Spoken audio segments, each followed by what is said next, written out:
साधारण भाषा में गुरु वह व्यक्ति है जो ज्ञान की गंगा बहाते हैं और हमें अंधकार से प्रकाश की ओर ले जाते हैं। आषाढ़ मास की पूर्णिमा को गुरु पूर्णिमा कहते हैं। इस दिन प्रातःकाल स्नान आदि नित्य कर्मों को करके उत्तम और शुद्ध वस्त्र धारण करना चाहिए।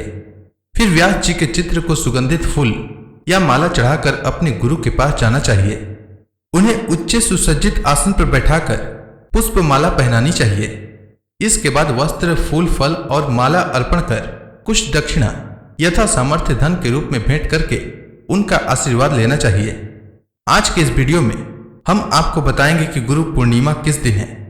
तो आइए जानते हैं साल 2024 में गुरु पूर्णिमा के शुभ मुहूर्त के बारे में।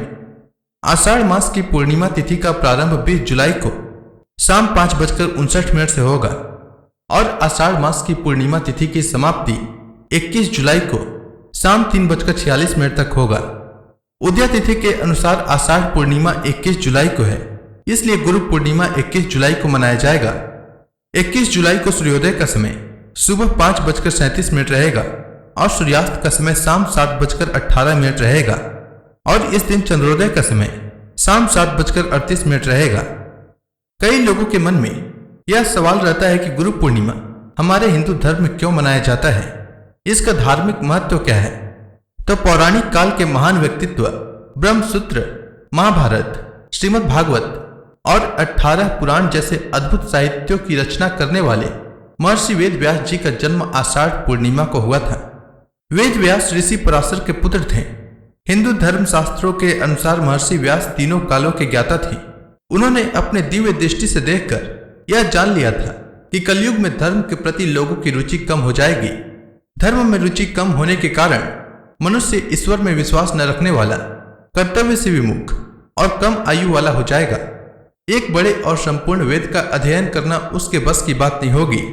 इसलिए महर्षि वेद व्यास ने वेद को 4 भागों में बांट दिया, जिससे कि अल्प बुद्धि और अल्प स्मरण शक्ति रखने वाले लोग भी वेदों का अध्ययन करके उसका लाभ उठा सके। व्यास जी ने वेदों को अलग अलग खंडों में बांटने के बाद उनका नाम ऋग्वेद, यजुर्वेद, सामवेद और अथर्ववेद रखा। वेदों का इस प्रकार विभाजन करने के कारण ही वह वेद व्यास के नाम से प्रसिद्ध हुए। उन्होंने ऋग्वेद, यजुर्वेद, सामवेद और अथर्ववेद का ज्ञान अपने प्रिय शिष्यों वैशंपायन, सुमंतुमणि, पैल और जैमिन को दे दिया। वेदों में मौजूद ज्ञान अत्यंत रहस्यमयी और मुश्किल होने के कारण ही वेद व्यास जी ने पुराणों की रचना 5वें वेद के रूप में की, जिसमें वेद के ज्ञान को रोचक किस्से कहानियों के रूप में समझाया गया है। पुराणों का ज्ञान उन्होंने अपने शिष्य रोमहर्षण को दिया। व्यास जी के शिष्यों ने अपनी बुद्धि बल के अनुसार उन वेदों को अनेक शाखाओं में और उप शाखाओं में बांट दिया। महर्षि व्यास ने महाभारत की रचना भी की थी। वे हमारे आदि गुरु माने जाते हैं। गुरु पूर्णिमा का यह प्रसिद्ध त्योहार व्यास जी की जयंती के रूप में मनाया जाता है, इसलिए इस पर्व को व्यास पूर्णिमा भी कहते हैं।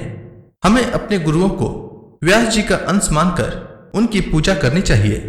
गुरु पूर्णिमा के दिन केवल गुरु को ही नहीं, अपितु परिवार में जो भी बड़ा है अर्थात माता पिता, भाई बहन आदि को भी गुरु तुल्य समझना चाहिए।